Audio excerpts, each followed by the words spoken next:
بسم اللہ الرحمن الرحیم۔ السلام علیکم ورحمۃ اللہ وبرکاتہ۔ صلی اللہ تعالی علی محمد صلی اللہ علیہ وسلم۔ آج کی اس ویڈیو کے اندر درود پاک پڑھنے کے بعد آپ کو انقلاب کے بارے میں بتاؤں گا کہ انقلاب ہوتا کیا ہے، انقلاب کب ہوتا ہے، انقلاب کیسے کیا جاتا ہے، انقلاب کا معنی کیا ہے، انقلاب کی تعریف کیا ہے۔ دیکھیں، اگر آپ نے تین چیزیں اچھے طریقے سے یاد کر لی تو آپ کو میری گارنٹی ہے کہ زندگی میں جب بھی قرآن پاک میں کہیں انقلاب ہو رہا ہوگا تو آپ کو کسی قسم کی پرابلم نہیں ہوگی۔ آٹومیٹک آپ کو انقلاب کا قاعدہ جو ہے وہ آ جائے گا۔ انقلاب کو سمجھنے میں آپ کو کوئی پرابلم نہیں ہوگی، کوئی دقت نہیں ہوگی، یہ میں گارنٹی دے رہا ہوں۔ لیکن اس کے لیے شرط یہ ہے کہ تین چیزیں جو آج میں بتا رہا ہوں، اس میں تین چیزیں آپ نے توجہ سے سننی ہے اور اس پہ پریکٹس کرنی ہے۔ کسی قسم کی پرابلم ہو آپ مجھے واٹس ایپ کر کے پوچھ سکتے ہیں۔ یہ تین چیزیں یاد کر لیں بس، انقلاب آپ کو کبھی بھی پرابلم نہیں ہوگی انقلاب کے بارے میں۔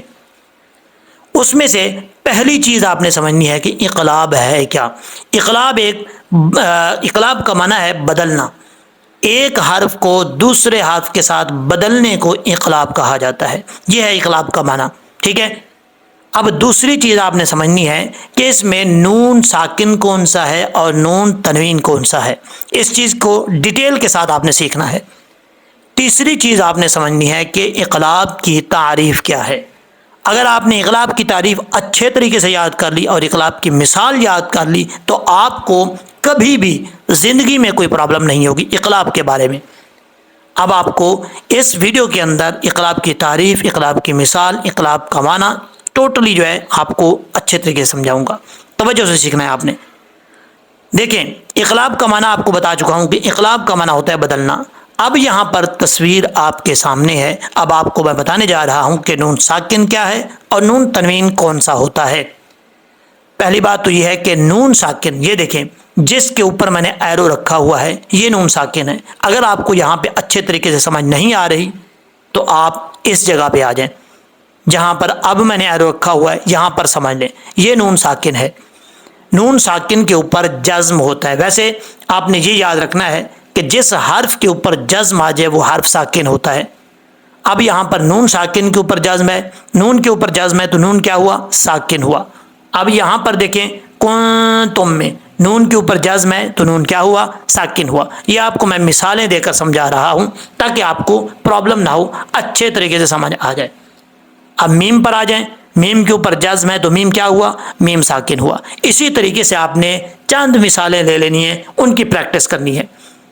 اب آپ کو اچھے طریقے سے سمجھ آ گئی ہوگی کہ نون ساکن جو ہے وہ کب ہوتا ہے اور کیوں ہوتا ہے۔ یعنی نون ساکن، نون کے اوپر جزم آ جائے نون ساکن ہوتا ہے۔ اب آپ نے سمجھنا ہے کہ نون تنوین کیا ہوتا ہے، کیونکہ ہمیں دو چیزوں کی ضرورت پڑے گی، نون ساکن کی اور نون تنوین کی۔ ابھی کی جو میں بات کر رہا ہوں، ایک تو آپ نے سمجھ لیا کہ نون ساکن یہ چیز ہوتی ہے جو آپ کو میں نے سمجھا دی ہے۔ اب آپ نے سیکھنا ہے نون تنوین کیا ہوتا ہے۔ نون تنوین کے بارے میں آپ کو بتاتا ہوں، تھوڑا سا میں پیج کو نیچے کی طرف سکرول کر لیتا ہوں تاکہ آپ کو نون تنوین کے بارے میں بتا سکوں۔ یہ دیکھیں، یہاں پر جس جگہ پر ابھی میں نے ایرو رکھا ہوا ہے لفظ ہے سماوات، یہاں پر تا کے نیچے دو زیر ہیں اور یہاں پر شیئن میں حمزہ کے نیچے دو زیر ہیں، یہاں پر خلیفتن میں تا کے اوپر دو زبر ہیں، جاعلن میں نون لام کے اوپر دو پیش ہیں۔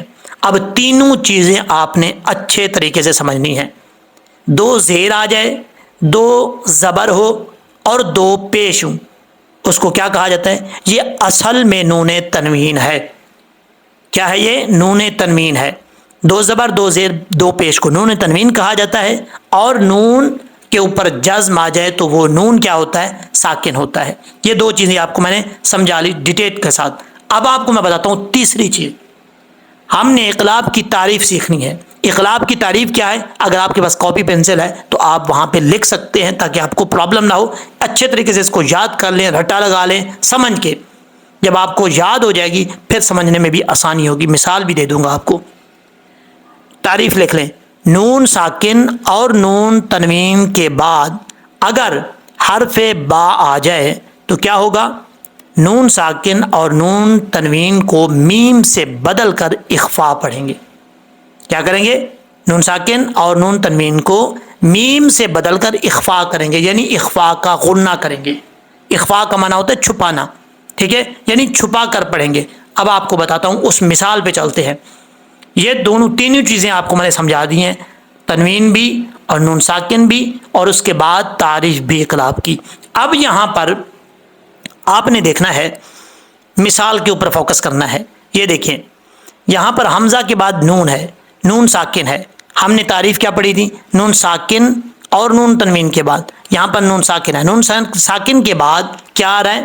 با آ رہا ہے، حرف با نون ساکن کے بعد آ رہا ہے، تو یہاں پر اس کا مطلب کیا ہو رہا ہے؟ اخفا ہو رہا ہے، نون اقلاب کا اخفا ہو رہا ہے۔ یہاں پر غنہ ہوگا، یعنی اخفا کا، چھپا کر اس کو پڑھیں گے، ناک میں ایک الف کی مقدار غنہ کیا جائے گا۔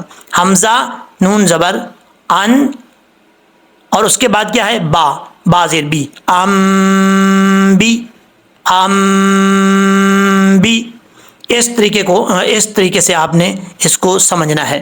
یہ مثال ہے اس کی، ام بی اونی، نون ساکن کے بعد کیا آ رہا ہے؟ با آ رہا ہے، تو یہ کیا ہوا؟ اقلاب ہوا۔ اور اسی طریقے سے آپ نے کوئی اور بھی مثال اگر یہاں سے لینا چاہیں تو لے سکتے ہیں، لیکن آپ نے اس چیز کا خیال رکھنا ہے کہ اسی تعریف کے دائرے میں رہ کے۔ اب یہاں پر دیکھیں، نون ساکن کے بعد با آ رہا ہے، جہاں پر نون ساکن کے بعد با آئے گا وہاں پر چھوٹا میم بھی آئے گا، اس چیز کا آپ نے خاص خیال رکھنا ہے۔ اب یہاں پر کیا کریں گے؟ غنہ کریں گے ایک الف کی مقدار، میم با دی، یہی مثال ہے اس کی۔ نون ساکن کی مثال دے رہا ہوں آپ کو، پہلے ام بی اونی کی مثال دی ہے، اب یہاں پر میم بعدی کی مثال دی ہے۔ اور اسی طریقے سے آپ نے تنوین کی مثال بھی دیکھ لی ہے، نون دو زبر کی تنوین ہو، دو زیر کی تنوین ہو، دو پیش کی تنوین کے بعد اگر با آ جائے تو وہاں پہ بھی اقلاب ہوگا اور ایک الف کی مقدار غنہ کیا جائے گا۔ پھر بھی اگر آپ کو سمجھ نہیں آتی تو واٹس ایپ پہ میسج کر کے آپ پوچھ سکتے ہیں۔ امید ہے کہ آپ کو جس طریقے سے میں نے سمجھایا ہے اچھے طریقے سے سمجھ لگ گئی ہوگی، تو میں یاد رکھیے گا۔